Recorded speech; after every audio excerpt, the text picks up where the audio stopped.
बिस्मिल्लाहिर्रहमानिर्रहीम, अस्सलाम वालेकुम। आप देख रहे हैं news today with Tanzeela Mazhar. Program में आपको खुशामदीद कहेंगे। इस वक्त पाकिस्तान में जो सबसे अहम मौजू ज़ेर बहस है वो है नए वज़ीर ख़जाना शौकत तरीन साहब। एक तरीन साहब से इमरान खान साहब की कुछ लड़ाई है, कुछ लोग राब्ते करवा रहे हैं और ज़राए ये कहते हैं कि कुछ वफाकी वज़रा कोशिश ये कर रहे हैं कि जहांगीर तरीन और इमरान खान साहब के दरमियान जो फासले हैं वो कम हो जाएं। लेकिन शौकत तरीन साहब के पास ऐसी कौन सी जादू की छड़ी है कि वो जितना भी मुआशी प्रोग्राम इमरान खान साहब चाहते थे और वो 2.5 सालों में नहीं आ सका, उसके कोई सम्राट भी सामने नहीं आ सके, वो फ़ौरन आ जाएं। बजट भी सर पर है, बजट की तैयारी कैसे होगी और जो वजारतों में तब्दीली हुई है उस तब्दीली से हुकूमती कारकर्दगी पर क्या असर पड़ेगा, ये आज के मौज़ूआत हैं। और दूसरी जानब हम ये भी देख रहे हैं कि जो तलखी है अपोजिशन में, बिलखुसूस नून लीग और PTI में, वो बढ़ती जा रही है। पीपल्स पार्टी के साथ भी पीपल्स पार्टी का लहजा, उस दिन अगर आपने बिलावल साहब की प्रेस कॉन्फ्रेंस सुनी हो तो वो काफ़ी सख्त है हुकूमत के हवाले से। लेकिन बहरहाल नून लीग ये कहती है कि पीपल्स पार्टी तो एक फ्रेंडली अपोजिशन बन गई है पाकिस्तान तहरीक इंसाफ के लिए, तो इसमें कितनी सदाकत है। और फिर PDM में पीपल्स पार्टी जो कहती है कि हमने तो PDM नहीं छोड़ा। अगर उन्होंने नहीं छोड़ा, व्हाट्सएप ग्रुप से वो निकल गए हैं, निकाल दिए गए हैं या उनको PDM से निकाल दिया गया है, तो ये कहाँ पे अब किस्सा खड़ा है। शहबाज शरीफ साहब की ज़मानत अगर हो जाएगी, मंडे को पता चलेगा, एक जज साहब ने दस्तखत नहीं किए, ना ही उन्होंने कोई डिसेंट नोट लिखा है, तो आखिर वो कोई डील होगी, ढील होगी, ये इस तरह की बातें भी आप सुन रहे हैं मीडिया के ऊपर। लोग हमेशा ये कहते हैं, जब भी कोई इस तरह का मामला आता है लोग कहते हैं ये तो डील हो गई है। और कुछ लोग चाहते हैं कि शहबाज शरीफ साहब नून लीग को लीड करें, मरीम नवाज़ ना करें, जबकि मरीम नवाज़ कराची भी जाने का ऐलान कर चुकी हैं ज़िमनी इंतखाबात के लिए। और ज़िमनी इंतखाबात कैसे रहेंगे कराची के, ये तमाम मामला हैं। हमारे साथ एक बहुत ही एमिनेंट पैनल है जी, हमें ज्वाइन किया है सत्तार खान साहब ने, जो कि सीनियर सहाफ़ी हैं, तज्ज़ियाकार हैं, हमें ज्वाइन कर रहे हैं मुजम्मिल सोहरवर्दी साहब, सीनियर तज्ज़ियाकार हैं, कॉलम निगार हैं। माजिद खान सिद्दीकी साहब हमारे साथ मौजूद हैं, अगेन रिनाउंड जर्नलिस्ट और कॉलमिस्ट। आप तीनों का बहुत शुक्रिया। मुजम्मिल साहब, गुफ्तगू का आगाज़ आपसे करना चाहूँगी। एक और वज़ीर ख़जाना, आखिर क्या ऐसे मामलात हैं कि जिसकी वजह से हमाद अज़हर नौजवान वज़ीर ख़जाना के तौर पे सामने आए। लोग बड़े एक्साइटेड थे PTI के अंदर, स्पेशली जो यंग लॉट है वो कह रही थी कि हमाद बहुत अच्छा परफॉर्म कर सकते हैं, उनके पास बड़ी ही जो ऑप्ट किस्म की एक क्वालिफ़िकेशन चाहिए होती है वो भी है, बड़े समझदार भी हैं। लेकिन खान साहब रुके नहीं उनके ऊपर, उन्होंने फिर तब्दीली कर ही ली और शौकत तरीन को वज़ीर ख़जाना बनाया जाएगा। इस खबर के ऊपर बहुत सारे सहाफ़ियों की बड़ी क्लास भी ली जा रही थी कि आपकी खबर झूठी है, लेकिन फिर हो वही गया। तो वजह क्या है आखिर, शौकत तरीन साहब के पास कौन सी जादू की छड़ी है? देखिए, मैं इमरान खान की हुकूमत को बिल्कुल 1988 की बेनज़ीर की हुकूमत की तरह समझता हूँ कि जिस तरह बेनज़ीर 1988 में एक पावर शेयरिंग फार्मूला के तहत इक़्तिदार में आई थी कि फ़ॉरेन ऑफिस उनके पास नहीं था और कुछ चीज़ें उनके पास नहीं थीं और कुछ चीज़ें उनके पास थीं। इसी तरह इमरान खान साहब ने भी जो हुकूमत हासिल की है वो एक पावर शेयरिंग फार्मूला के तहत हासिल की हुई है, जिसमें फ़िनांस उनके पास नहीं है। उन्होंने दूसरी बार कोशिश की है फ़िनांस अपने पास रखने की, पहले असद उमर के ज़रिए, लेकिन वो भी ना रह सके और हमने देखा कि फिर हफीज़ शेख साहब आगे, वो जिनके नॉमिनी थे, और अब हमाद अज़हर साहब को इमरान खान लेके आए जो PTI का फेस थे और PTI के फ़िनांस मिनिस्टर होते, लेकिन वो भी 18 दिन ना रह सके और फिर शौकत तरीन साहब आ गए। तो जिनके हफीज़ शेख साहब थे उन्हीं के शौकत तरीन साहब हैं और इसलिए मैं समझता हूँ कि पावर शेयरिंग फार्मूला में LI के जो वजारतें हैं वो LI के पास ही रहती हैं, वो बदल नहीं सकती हैं। तो खान साहब की ये कोशिश नाकाम हो गई है और उन्होंने चेंज ऑफ फेस कर लिया है, लेकिन उन्होंने खान साहब को वजारत ख़जाना नहीं दी है। जी ठीक है मुजम्मिल साहब, आप कह रहे हैं पावर शेयरिंग का जो फार्मूला है उसके तहत। सत्तार साहब, आपको क्या लगता है आखिर वज़ीर ख़जाना की बार बार तब्दीली के पीछे वजह क्या है और क्या शौकत तरीन वो तमाम रिजल्ट्स दे पाएंगे जो इस वक्त पाकिस्तान की आवाम को भी और पाकिस्तान की मैशत को भी ज़रूरत है? मैं पहले ये सोहरवर्दी साहब की बात के जवाब में कहना चाहूँगा कि पाकिस्तान में since day one till to date Pakistan में जितनी हुकूमतें आती हैं उससे पावरफुल एस्टेब्लिशमेंट के साथ कुछ ना कुछ तय करना पड़ता है। ये फ्रॉम द डे वन एक चीज तय होगी, वो कोई भी गवर्नमेंट हो वो उस गवर्नमेंट के साथ भी तय होता है, जो गवर्नमेंट एस्टेब्लिशमेंट के खिलाफ हो जाती है उसके साथ भी तय हुआ होता है, लेकिन बाद में मामला ऐसे हो जाते हैं जिससे उसको ये करना पड़ता है। कि आप शौकत तरीन की बात कर रहे हैं, फाइनेंस मिनिस्ट्री की बात कर रहे हैं, तो कुछ पाकिस्तान की मिनिस्ट्रियाँ फ्रॉम दी डे वन ऐसी हैं जो पावरफुल एस्टेब्लिशमेंट के पास होती है, जिसमें फाइनेंस की फिरकती बिलाखिर उनकी गोद में चली गई। फाइनेंस मिनिस्ट्री में आप देखें कि फाइनेंस मिनिस्ट्री बाकी जितनी मिनिस्ट्री है ना, उनको पैसे रिलीज करती है। तो कई ऐसे फाइलें हैं जिसमें कुछ पावरफुल एस्टेब्लिशमेंट को जब पैसे चाहिए होते हैं तो वो फाइनेंस मिनिस्ट्री बहुत जल्दी रिलीज कर देती है, चाहे फाइनेंस मिनिस्टर या फाइनेंस सेक्रेटरी ना भी चाह रहा हो, उसे बहुत जल्दी वो रिलीज करना पड़ता है। दूसरी तरफ चाहे प्राइम मिनिस्टर की तरफ से रिक्वेस्ट आ जाए कि ये बहुत इंतहाई अहम प्रोजेक्ट है, इसकी कॉस्ट इतने अरब रुपए है, तो आप इसको रिलीज करें, किस्तों में रिलीज करें, तो फाइनेंस मिनिस्ट्री टाइम कंज्यूमिंग करती है। तो ये बात क्या है कि पावरफुल एस्टेब्लिशमेंट उसकी हुकूमत है या वो लोगों की हुकूमत है जिनको हमने या आपने वोट दिया होगा। अब ये सारा उसमें चला जाता है कि powerful establishment all time powerful establishment है। हमारी जो हुकूमत होती है उसको हम वोट देते हैं, चाहे वो पीटीआई की हो, चाहे पीपल्स पार्टी की हो, चाहे नून लीग की हो। इसमें कमजोर रहना होता है, इसमें बहुत सारी जगह पे जाकर ना कंप्रोमाइज करना होता है। कंप्रोमाइज से भरपूर रहती है। कोई ऐसी बीच में गवर्नमेंट आती है जो कि अल्टीमेटली एस्टेब्लिशमेंट को रिमूव करती है और फिर उस हुकूमत का खात्मा हो जाता है, चाहे उसकी कोई भी शक्ल हो, जैसे नवाज शरीफ साहब का खात्मा होगा। तो हमारे यहाँ ये कि पोर्टफोलियो पर उन लोगों का इख्तियार जिसको हम वोट देते हैं वो उतना नहीं रहता। कोई पोर्टफोलियो है जो फ्रॉम ठीक है, आप भी तकरीबन वही बात करें जो मुजम्मिल साहब करें। मैं जरा माजिद साहब को भी गुफ्तगू में शामिल कर लूँ। माजिद साहब, 1 महीना रह गया, मतलब थोड़े से दिन हैं, बजट बनाने का पूरा एक प्रोसेस है, आपने पूरे माली साल के लिए तखमीने भी देने हैं, आपने मंसूबों का ऐलान भी करना है, आपने अवाम को कोई रिलीफ भी देना है, तरक्याती प्रोग्राम्स का ऐलान भी करना है। आपको लगता है कि शौकत तरीन साहब के पास वक्त है कि वो वाकई बजट बना पाएँ, या पाकिस्तान तहरीक इंसाफ की टीम पहले से इसके ऊपर कोई काम कर रही होगी और हम वाकई एक बहुत ही गहरी सोच के साथ बना हुआ बजट देख पाएंगे? तंजीला, बहुत बहुत शुक्रिया।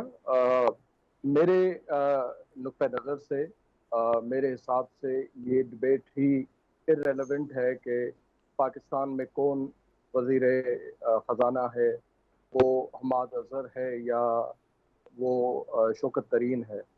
क्योंकि पाकिस्तान में प्रॉब्लम वज़ीर ख़जाना की या वज़ीर आज़म की या वज़ीर दिफा की नहीं है। पाकिस्तान में बुनियादी तौर पर प्रॉब्लम स्ट्रक्चरल प्रॉब्लम्स हैं। पाकिस्तान की मिसाल एक ऐसी गाड़ी की तरह हो गई है, एक ऐसे घोड़े गाड़ी की तरह हो गई है जिसका घोड़ा जो है वो उल्टी साइड पे बांधा हुआ है। तो जब तक आप अपने रियासत के और अपने निज़ाम के स्ट्रक्चरल प्रॉब्लम दुरुस्त नहीं करेंगे, मैं आपको यकीन दिलाता हूँ आप पूरी दुनिया की दौलत ले आएँ पाकिस्तान में, पूरी दुनिया की बेस्ट लीडरशिप ले आएँ पाकिस्तान में, जब तक आप ये स्ट्रक्चरल प्रॉब्लम्स रिजॉल्व नहीं करेंगे तब तक आप पाकिस्तान को सही सिमत में नहीं ला सकते। सही। आपने जो सवाल किया है जो बजट का, अब जाहिर है ये एक मेकशिफ्ट अरेंजमेंट ही लग रहा है शौकत तरीन साहब का। मेरा ख्याल है कि जो ब्यूरोक्रेसी है उसके ताउन से ये 1 महीने के अंदर ये फिगर्स की जो हेरा फेरी है वो ये कर दी जाएगी। लेकिन असल इनिंग जो है वो शौकत तरीन की अगर कोई स्टार्ट होनी है तो वो इस बजट के बाद होनी है। यानी इस वक्त अगर बजट में जो भी अरेंजमेंट पीटीआई की सरकार करेगी उसका इस वज़ीर ख़जाना से फ़िलहाल कोई लेना देना नहीं होगा। ये आने वाले इस बजट के बाद जो सूरत-ए-हाल बनेगी, जो IMF के साथ जो बातचीत करनी है, जो महंगाई पे कंट्रोल करना है, जो पाकिस्तान के और इकनॉमी के जो मसाइल हैं वो रिजॉल्व करने हैं, ये एक्चुअली बजट के बाद के इशूज़ हैं। लेकिन जैसे मैंने पहले कहा, ये इस वक्त जो बहस है ये इर्रेलेवेंट है। तमाम टीवी चैनल्स पे देख रहा हूँ कि जी हमाद अज़हर को होना चाहिए था, जनाब एक बूढ़े को आदमी को ले आए जो अपना बैंक भी नहीं चला सका। ये सारे इर्रेलेवेंट किस्म के जितने भी बहस मुबाहिसे हैं, पाकिस्तान के बेसिक स्ट्रक्चरल प्रॉब्लम्स हैं, वो जब तक रिजॉल्व नहीं होंगे, आप चाहे वज़ीर आज़म चेंज कर लें, वज़ीर ख़जाना चेंज कर लें, कोई ख़ास तब्दीली आपको पाकिस्तान सर के लेकिन माजिद साहब जो तब्दीलियाँ होती हैं जाहिर है उनका कोई ना कोई उसकी कोई रूट कॉज होती है, उसका कोई ऑब्जेक्टिव भी होता है, और पाकिस्तान में आपको पता है हिडन एजेंडाज भी बहुत होते हैं। बहरहाल एक ब्रेक लेते हैं, ब्रेक से वापस आएंगे, हमारे साथ रहिए।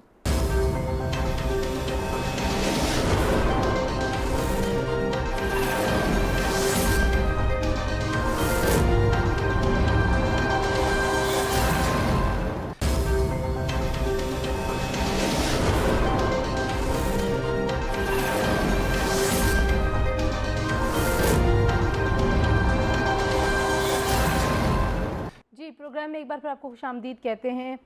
सत्तार खान साहब, जो काबीना में तब्दीलियां होती रही हैं पहले भी और अभी भी, एक रीशफल की बड़ी खबर थी, फिर वो रीशफल सामने भी आ गया, वो क्या इमरान खान साहब ऑब्जेक्टिव अचीव करना चाहते हैं? वो वजारत इत्तलात में कई बार तब्दीलियां पहले भी हो चुकी हैं, फवाद चौधरी साहब पहले भी वज़ीर इत्तलात रह चुके हैं, अब उनको दोबारा वज़ीर इत्तलात बना दिया गया है, तो ये वाली तब्दीलियों की क्या वजह है?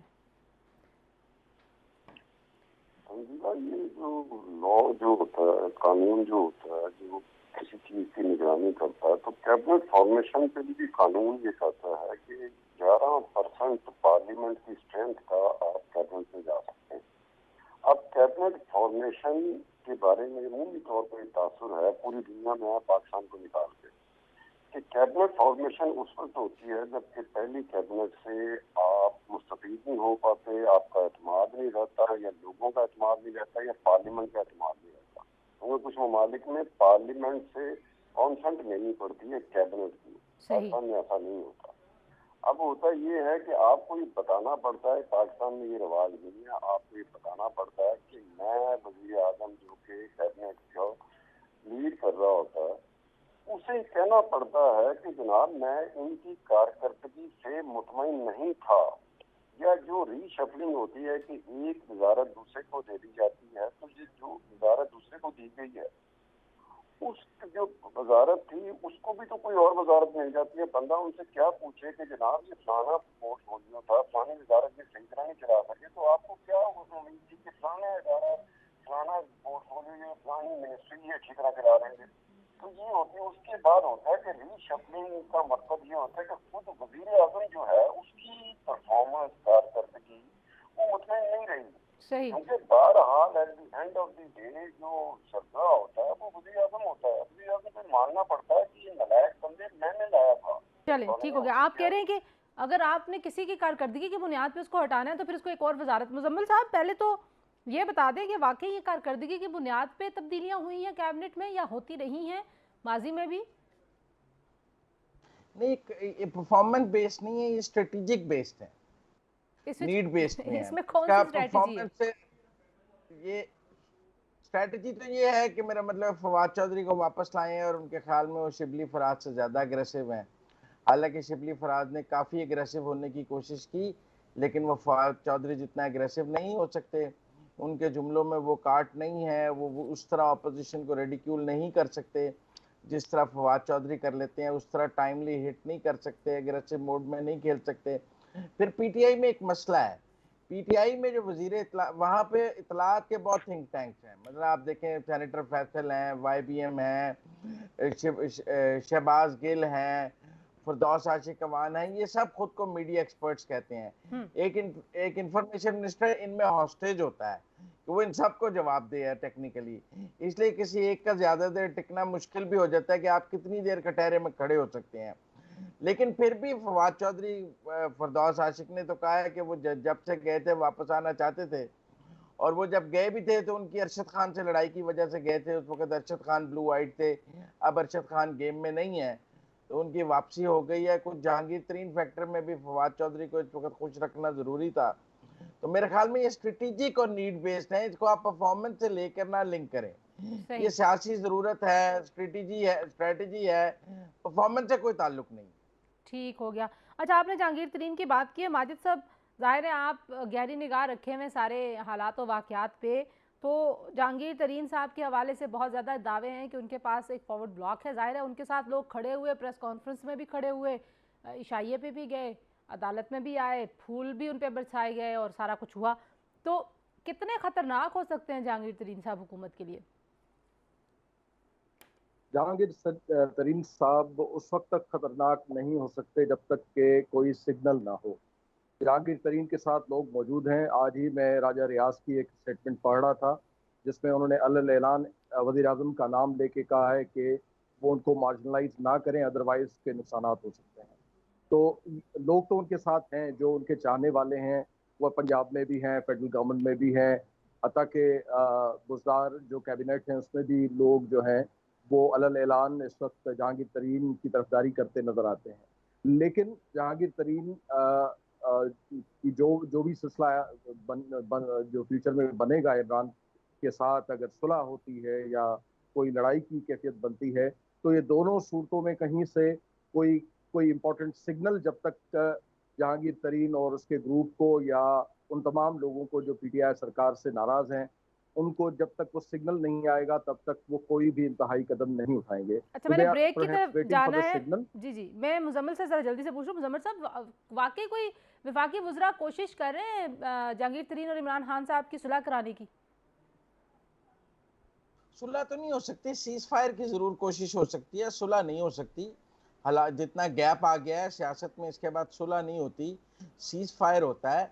लेकिन अभी तो मुझे लगता है कि खेल अभी शुरू हुआ है और जिस तरह उनके साथ हमायत करने वाले अरकान की तादाद बढ़ रही है, उसमें मुझे लगता नहीं कि जिस तरह माजिद साहब कह रहे थे कि कोई सुलह करा दे, मुझे लगता है कि लड़ाई बढ़ाने की तरफ तो इशारे ज़्यादा मिल रहे हैं, सीज फायर और सुलह की तरफ इशारे कम मिल रहे हैं।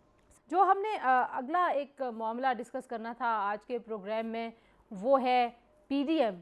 तो मुजम्मिल साहब, पीडीएम की वापसी का कोई सीन है? जो जिस तरह से मोमेंटम वो उन्होंने गेन कर लिया था, आपको लगता है कि पीपल्स पार्टी, क्योंकि पीपल्स पार्टी से हम जब भी पूछते हैं, जो भी उनका रहनुमा हमारे प्रोग्राम में आता है, वो कहते हैं नहीं हमने तो नहीं छोड़ी पीडीएम। तो क्या स्टेटस क्या है इस वक्त, कौन कहाँ खड़ा है? देखिए, पीपल्स पार्टी कहती है कि पार्लियामान के अंदर रह के लड़ना है, तो पार्लियामान के अंदर अगर जब कोई पीपल्स पार्टी गेम बनाएगी और उस गेम में अगर मुस्लिम लीग नून को और जेयूआई को कोई फ़ायदा होगा तो वो पीपल्स पार्टी के साथ उस पार्लियामेंट के अंदर ज़रूर ताउन कर लेंगे। अभी हमने पीछे एक करारदाद पे सेनेट में इकट्ठे करारदाद को करते भी अपोजिशन को देखा है, जिसमें पीपल्स पार्टी और मुस्लिम लीग नून और जेयूआई यानी पीडीएम ने मिलकर उस करारदाद पर हुकूमत को शिकस्त दी है। इसलिए पार्लियामेंट के अंदर तो इशू टू इशू वो इकट्ठे हो सकते हैं, किसी इशू पे इकट्ठे वोट डाल सकते हैं, पीपल्स पार्टी कोई गेम बनाए जिसकी उनके समझ आए तो उसमें साथ भी दे सकते हैं। लेकिन जहाँ तक अवामी सियासत का ताल्लुक है, इस्तीफों का ताल्लुक है, धरनों का ताल्लुक है, लॉन्ग मार्च का ताल्लुक है, जलसों का ताल्लुक है, तो उसमें शायद पीपल्स पार्टी या पीडीएम के स्टेज पे हमें नजर नहीं आएगी। वजह क्या हुई? पीपल्स पार्टी तो कहती है हमने बनाया था पीडीएम, तो आखिर ऐसी क्या वजह हुई? क्योंकि जब पीडीएम बना था तो उसमें तो अवामी फोरम्स के ऊपर ही ज़्यादा कंसंट्रेट किया जा रहा था कि हमने जलसे करने हैं, लॉन्ग मार्च करना है, इस्तीफे भी देने हैं। तो पीपल्स पार्टी के आपको लगता है कि पीपल्स पार्टी ने कोई बैकआउट किया है कुछ? देखिए, मैं समझता हूँ कि पीपल्स पार्टी थोड़ा जरदारी साहब गुस्से में जल्दी आ गए। मेरा ख्याल है जो उनकी तकरीर थी, जिस तकरीर के बारे में ज़्यादा ये है कि वो तकरीर में फ़िक्रा बाद में बोलते थे और मीडिया पर वो 10 मिनट पहले चलता था, ब्रेक हो जाता था, और फिर पीएमएलएन वाले कह रहे हैं कि हम तो टीवी से पहले हमें टिकर आते थे, हम टिकर देखते थे, फिर 10 मिनट बाद जरदारी साहब वो फ़िक्रा बोल देते थे। मेरा ख्याल है उस तकरीर ने जो है वो बहुत माहौल को ख़राब किया है और जरदारी साहब को शायद वो तकरीर नहीं इस तरह पीडीएम के सरबराही इजलास में करनी चाहिए थी। उस तकरीर के बाद फजलुर रहमान साहब और नवाज शरीफ साहब ने उन्हें स्ट्रॉन्ग मैसेज देने का और paying in the same coins का फैसला किया कि हम बाहर निकाल करेंगे, क्योंकि वो कह रहे थे कि इस हद तक तो आसिफ जरदारी साहब को इजाज़त नहीं दी जा सकती कि वो सरबराही इजलास में बैठकर सबको बातें भी सुनाएं और सबकी बेइज्जती भी करें। ये कोई पीपल्स पार्टी की सेंट्रल एग्जीक्यूटिव का इजलास नहीं है, ये पीडीएम का इजलास है और हर बंदा अपनी पार्टी की बुनियाद पर वहाँ बैठा है। और मैं ख्याल मिस कैलकुलेट कर गया जरदारी साहब वहाँ। पीपल पार्टी देखे ना, अगर इतना ही गुस्सा था पीपल पार्टी में और जरदारी साहब में, तो आज कहते हैं हमने पीडीएम छोड़ दी है। आज क्यों बार बार कह रहे हैं कि उन्होंने व्हाट्सएप ग्रुप से भी निकाल दिया है, शोकाज भी दिया है, मिस बदजुबानी भी की है, फिर भी कह रहे हैं हमने नहीं छोड़ी, हमने नहीं छोड़ी। मुझे लगता है कहीं ना कहीं गलती का एहसास है कि आसिफ जरदारी साहब को वो तकरीर नहीं करनी चाहिए थी। और बैक चैनल पे जो आसिफ फजलुर रहमान साहब से और नवाज शरीफ साहब से राब्ते हो रहे हैं, उसमें कहीं ना कहीं इस बात पर है कि आसिफ जरदारी साहब को वो ज़ुबान नहीं बोलनी चाहिए थी पीडीएम के इजलास में जो पीटीआई की ज़ुबान है, क्योंकि एक ये भी है कि वो पीटीआई और इमरान खान की ज़ुबान बोल रहे थे, तो अगर उन्होंने उनकी ज़ुबान बोलनी है तो वो उनके साथ जाके बैठे। ठीक है, एक ब्रेक लेते हैं। मैंने सत्तार साहब से और माजिद साहब से भी पीडीएम का मामला और पीडीएम अब कहाँ पे खड़ी है उनके ख्याल में, और पीपल्स पार्टी कितनी मौसर हो सकती है अकेले अपोजिशन करने में, क्योंकि ज़ाहिर है ऐवान के अंदर तो अब उनके पास सेनेट में एक अच्छी पोजीशन है, नेशनल असेंबली में ज़ाहिर है नून लीग के पास ज़्यादा स्ट्रॉन्ग उनका होल्ड है। तो इस पर बात करते हैं ब्रेक के बाद। जी हमारे साथ रहिए।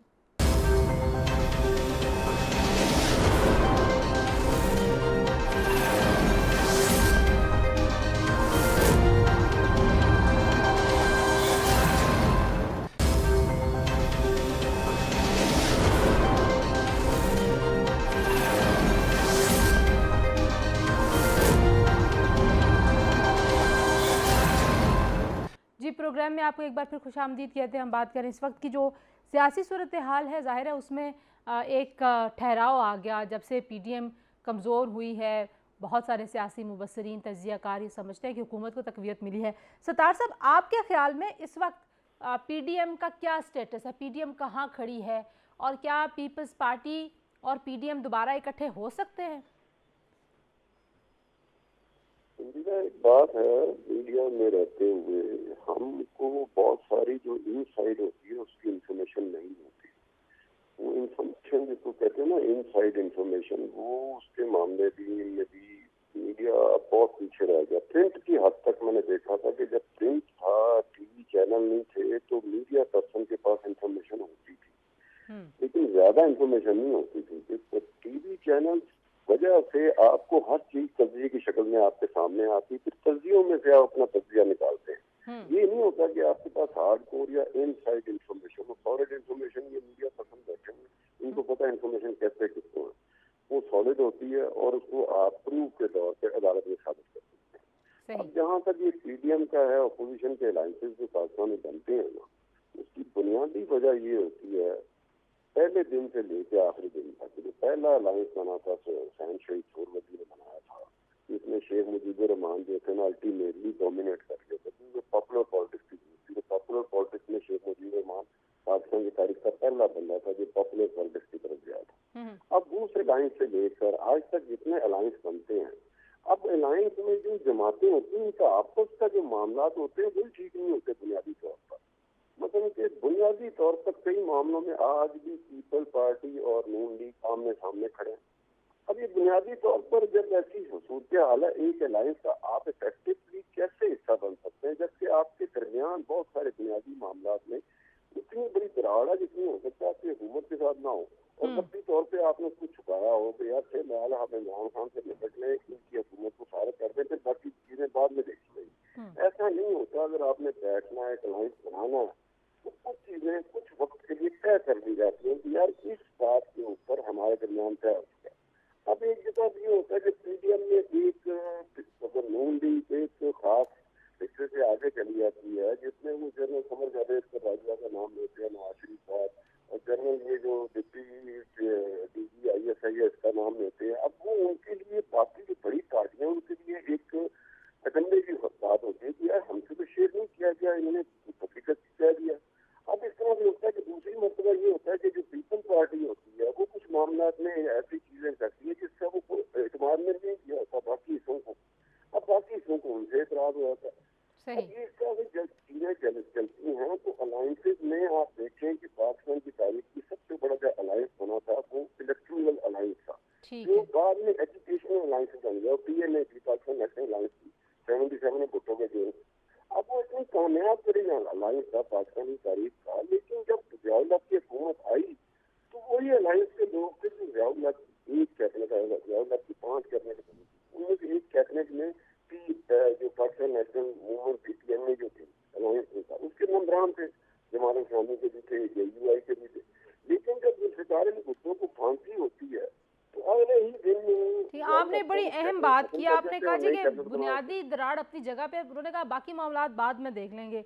आपको क्या लगता है माजिद साहब, आपको भी लगता है कि पीडीएम का जो अलायंस था, बिलखुसूस पीपल्स पार्टी और नून लीग जो नज़रियाती तौर पर भी मुख्तलिफ जमातें हैं, जो एक तरह से सियासी हरीफ भी रही हैं, कहीं कहीं उन्होंने हलीफ बनने की माजी में भी कोशिश की लेकिन इत्तेहाद उनके चल नहीं पाए, तो उन्होंने एक दूसरे को कोई ओवर पावर करने की कोशिश में पीडीएम का सारा जो मामला था वो ठप कर दिया, या क्या वजह हुई? ये बात दुरुस्त है कि दोनों एक दूसरे की सियासी जो है वो हरीफ हैं और आने वाले सालों में भी रहेंगी। ये पावर पॉलिटिक्स है, इसमें जो है एक दूसरे की मुखालफत भी होती है, एक दूसरे के खिलाफ सियासत भी होती है। लेकिन असल प्रॉब्लम जो है, जो बुनियादी प्रॉब्लम वो ये है कि जब ये पीडीएम बनाई जा रही थी तो उस वक्त इनके लीडरान ने, जितनी भी कंपोनेंट पार्टीज थी, इन्होंने प्रोग्राम तय नहीं किया था। इनमें आइडियोलॉजिकल डिफरेंसेस है। मिसाल आपको मालूम है कि पाकिस्तान पीपल्स पार्टी के पास एक सिंध गवर्नमेंट है, मुकम्मल तौर पे एक सरकार है, और वो इस्टेब्लिशमेंट के साथ लड़ाई मोल कर अपनी सरकार को गंवाना नहीं चाहते। उसके अलावा केसेस की प्रॉब्लम है और भी बहुत सारे मसाइल हैं। लेकिन नून लीग के पास इस वक्त सिस्टम में बिल्कुल कोई स्टैक नहीं है, और वो बिल्कुल आखिरी लेवल तक इस लड़ाई को लेकर जाना चाहते हैं। और इस पीडीएम के प्लेटफॉर्म से वो एक्चुअली जिस जिस नैरेटिव को लेके चल रहे हैं वो ये है कि हम सरकारें नहीं चाहते, हम निज़ाम की तब्दीली चाहते हैं। आसिफ अली जरदारी निज़ाम की तब्दीली नहीं चाहता, आसिफ अली जरदारी स्टेटस को चाहता है, क्योंकि वो स्टेटस को का बेनिफिशरी है। तो ये आइडियोलॉजिकल डिफरेंस है। आई डोंट नो पीएमएलएन कितना अपने इस नैरेटिव को परसू करने तक कहाँ तक जो है वो जाती है, ये मुझे नहीं मालूम। लेकिन बहरहाल इनकी बुनियाद में ये डिफरेंस मौजूद था। आपको याद होगा कि जब गुजरांवाला में जब मियां नवाज शरीफ ने जब तकरीर की थी, काफ़ी सख्त तकरीर की थी, तो उसके बाद पाकिस्तान पीपल्स पार्टी ने जो है कहा था कि जी इदारों और अफराद के खिलाफ जो है वो बात नहीं करनी चाहिए, क्योंकि उससे मामला जो है वो मजीद खराब होते हैं। उसके बाद जब 18 अक्टूबर को जब कराची में जलसा हुआ जो होस्ट किया पाकिस्तान पीपल्स पार्टी ने, उसमें उन्होंने पहले ही पीएमएलएन को ये बावर करा दिया था, ये तय कर दिया था कि जी आप हमारे प्लेटफॉर्म से कोई भी एंटी एस्टैब्लिशमेंट बात नहीं करेंगे। तो ये जो दोनों में आइडियोलॉजिकल डिफरेंस था, ये एक्चुअली एक लेवल पे आके इस तरह होना था, और ये पीडीएम एक टूटनी थी। अब पीडीएम को कंसोलिडेट करने के लिए बहुत ज्यादा मेहनत करनी पड़ेगी, बहुत ज्यादा जद्दोजहद करनी पड़ेगी, और इस वक्त जो उनकी सूरत है। अच्छा, मैं जरा सरवर्दी साहब से पूछ लूं। सरवर्दी साहब, क्या अब पीडीएम में कोई जान बाकी रह जाएगी? पीडीएम ने इस हुकूमत को घर भेजना था, अब नून लीग कहती है पीपल्स पार्टी के बगैर हमने भी इस्तीफे नहीं देने, तो क्या कोई जान बाकी रह गई है पीडीएम में? मैं समझता हूँ एक राउंड तो अभी पीडीएम और खेलेगी, जिसमें लॉन्ग मार्च भी होगा और जिसमें जलसे भी होंगे। अब ये डिपेंड करता है कि वो कितने लोग बाहर ले आते हैं। अगर तो उनका लॉन्ग मार्च जो है इमरान खान जैसा होता है, खाली कुर्सियों वाला और 2-4 हज़ार लोगों वाला, तो और बात है। और अगर वो पहला फजल रहमान जैसा मार्च होता है जिसमें कम लोग थे, और अगर वो बड़ा मार्च होता है, मुस्लिम लीग नून और जेयूआई मिलकर लोग निकालने में कामयाब हो जाते हैं और वाकई इस्लामाबाद को 1-2 लाख लोग ले आते हैं, तो फिर सूरत हाल डिफरेंट होगी। अभी एक मैच बाकी है और मैं समझता हूँ वो मैच अभी खेला जाएगा। जब वो मैच खेला जाएगा उस वक्त भी देखा जाएगा कि क्या पीपल्स पार्टी पीटीआई के साथ पार्लियामेंट में खड़ी होगी और कहेगी कि ये बार जो धरना है ये गलत है, या ऑपोजिशन के साथ खड़ी होगी और कहेगी कि इनसे बात करें, नहीं तो हम भी इनके साथ जा रहे हैं। क्योंकि उस वक्त पीपल्स पार्टी का रोल बहुत क्रिटिकल हो जाएगा। अगर वो पीटीआई के साथ जाते हैं तो वही एज हो जाएगा जो नवाज शरीफ को एज हासिल हो गया था इमरान खान के खिलाफ, और अगर वो अपोजिशन के साथ जाते हैं पीडीएम के साथ तो फिर इमरान खान सियासी तन्हाई का शिकार हो जाएंगे। लेकिन मेरे ख्याल में इस वक्त जो पीडीएम में दोबारा सुलह की बात हो रही है, जो शाहिद खान अब्बासी ने माजरत भी की है, वो अगले किसी रोड मैप पे बात हो रही है कि जब हम लॉन्ग मार्च करेंगे तो फिर पीपल्स पार्टी कहाँ खड़ी होगी। अच्छा, आप तीनों से मैं माजरत चाहती हूँ, एक एक कमेंट मुझे शौकत तरीन पे दोबारा आप तीनों का चाहिए क्योंकि ऑडियो ओवरलैप कर गई थी। तो पहले मुजम्मिल साहब आप बता दें, चौथे वजीर ख़जाना क्या तीर मारेंगे और क्यों उनको लाया गया है और हमाद अजहर को क्यों तब्दील किया? ये इमरान खान के वजीर ख़जाना नहीं है, और ये जिनके हफीज़ शेख थे उन्हीं के शौकत तरीन है। इमरान खान ने पहले असद उमर के ज़रिए वजारत ख़जाना अपने पास रखने की कोशिश की लेकिन नाकाम हो गए। फिर अब उन्होंने हमाद अजहर के ज़रिए वजारत ख़जाना अपने पास रखने की कोशिश की, मतलब तहरीक इंसाफ के पास, लेकिन वो नाकाम हो गए। पावर शेयरिंग में शायद ये तय है कि वजारत ख़जाना तहरीक इंसाफ के पास नहीं होगी। सत्तार साहब, आपसे भी कमेंट चाहूँगी इसी बात के ऊपर कि शौकत तरीन जो हैं वो वज़ीर ख़जाना बने हैं, और ज़ाहिर है वज़ीर ख़जाना जब को बनता है तो आम आदमी, जो हम मतलब सहाफ़ियों की बात नहीं मैं करी या लोग जो सिस्टम का हिस्सा होंगे, लेकिन आम आदमी ये समझता है कि ये नया वज़ीर ख़जाना आया है तो हमारे हालात बदलेंगे, हमारी तनख्वाहों में इजाफा होगा, महंगाई कम होगी, तो लिहाजा वज़ीर ख़जाना की आमद काफ़ी अहम खबर होती है। लेकिन कई बार ये तब्दीली हो चुकी है। आपके ख्याल में वजह क्या रही बुनियादी तौर पर? कभी मौका मिले तो शौकत तरीन से आप ये सवाल कर सकते हैं, बजाय हमसे सवाल के। उनके पास जादू की छड़ी है तो उनके पास होगी, हमें तो नहीं पता उसका। वो तीर कौन सा चलाएंगे उनको पता, हमें तो नहीं पता होगा। हम तो ये कह रहे हैं कि जो पोर्टफोलियो की जो इख्तियार है वो किसके पास है, वो सियासी जो जमात जिसकी हुकूमत है उसके पास है या एस्टेब्लिशमेंट के पास है। अब वहाँ से आपको पता चलेगा कि वो एस्टेब्लिशमेंट क्या कहती है कि जी आपकी हुकूमत है, सियासी तौर पर इमरान खान की तहरीक इंसाफ की हुकूमत है, उन्हें करने दें।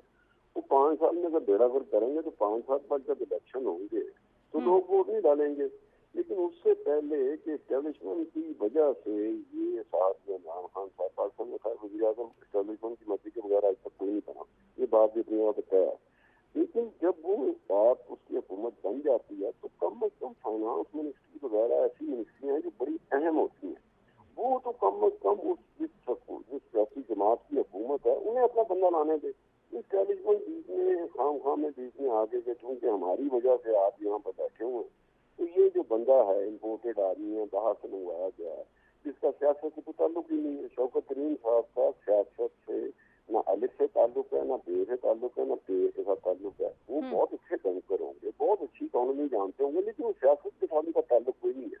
हुकूमत में जब तक कोई बंदा सियासतदान ना हो, चाहे अपनी जगह बहुत एक्सपर्ट हो, लेकिन सियासतदान ना होना उसको नाहल करने के लिए सबसे बड़ी एक चीज उसका सियासत में ना होना, उसका सियासतदान ना होना होता है। शौकत तरीन सियासतदान नहीं है, बहुत अच्छे बैंकर होंगे, बहुत अच्छी इकोनॉमी जानते हैं, लेकिन सियासतदान नहीं है। इसलिए मेरा अपना ज़ाती तौर पर ख्याल है कि इस तरह का पोर्टफोलियो सियासतदान को ही मिलना चाहिए। माजिद साहब, आपके ख्याल में 1 महीने में बजट बन पाएगा? क्या सूरत हाल आप देख रहे हैं? तब्दीली तो जाहिर है काफ़ी अहम लोगों को लग रही है और लोग कह रहे हैं कि तरीन साहब अच्छे वक्त में आए हैं, शायद वो IMF के साथ रीनिगोशिएट भी कर लेंगे, जो बहुत ज़्यादा हार्ड टर्म्स के ऊपर हमने अब प्रोग्राम लिया है। तंजीला, मैं तो इस डिबेट को ही रेलेवेंट समझता हूँ। मैं समझता हूँ कि कुर्सी पर चाहे तरीन बैठे हो या हमाद अजहर बैठे हो या XYZ बैठे हो, उससे कोई फ़र्क नहीं पड़ता। पाकिस्तान की मिसाल एक ऐसी गाड़ी की तरह हो गई है जिसका इंजन ख़राब है, तो पहिए तब्दील करने से कुछ नहीं होगा। आप अगर पिछले पहिए आगे लगा देंगे, आगे पहिए पीछे लगा देंगे, तो उससे कोई गाड़ी पे फ़र्क नहीं पड़ने वाला। आपको गाड़ी का इंजन ठीक करना है, गाड़ी का इंजन कोई ठीक नहीं कर रहा अनफॉर्चुनेटली। लोगों को कोई उम्मीद नहीं है अनफॉर्चुनेटली। और जो बजट की बात है, मेरा ख्याल है बजट तो ब्यूरोक्रेसी बनाएगी और उसके साथ थोड़ा सा इनपुट आ जाएगा हमारे नए फाइनेंस मिनिस्टर का। अब इस बजट के बाद देखना है कि वो आने वाले साल में ऐसी क्या पॉलिसीज लेकर आते हैं, इकोनॉमिक पॉलिसीज इंट्रोड्यूस कराते हैं, IMF के साथ किस तरह वो नेगोशिएट करते हैं। वो जिन टर्म्स का आपने तस्करा किया कि बड़े सख्त किस्म के टर्म्स पे जो हफीज शेख जो है वो IMF के साथ करके गए हैं नेगोशिएट, उनको वो वापस लेकर आते हैं या और मजीद चीज़ें ख़राब होती हैं, तो आने वाला वक्त ही बताएगा। लेकिन ये अफराद के रद्दोबदल से नहीं, निज़ाम की तब्दीली से जो है ना चीज़ें ठीक होंगी। अफराद की तब्दीली से मेरे हिसाब से कुछ भी पाकिस्तान में तब्दील नहीं होने वाला। थैंक यू माजिद सिद्दीकी साहब, थैंक यू मुजम्मिल सरवर्दी साहब, थैंक यू सत्तार खान साहब, आपने गुफ्तगू सुनी मेहमानों की। जी, बहुत सारी वो तब्दीलियाँ जो लोगों को लग रही हैं कि पाकिस्तान में तहरीके इंसाफ की हुकूमत की कारकर्दगी को मौसर और बेहतर बनाने में शायद कोई अहम किरदार अदा करेंगे। हमारे तज्ज़ियाकारों का ख्याल है कि ये स्ट्रेटेजिक तब्दीलियाँ तो हो सकती हैं, लेकिन इनका कारकर्दगी से कोई ताल्लुक़ नहीं है। आज से प्रोग्राम के लिए इतने, अपना बहुत सारा ख्याल रखिए। अल्लाह हाफ़िज़।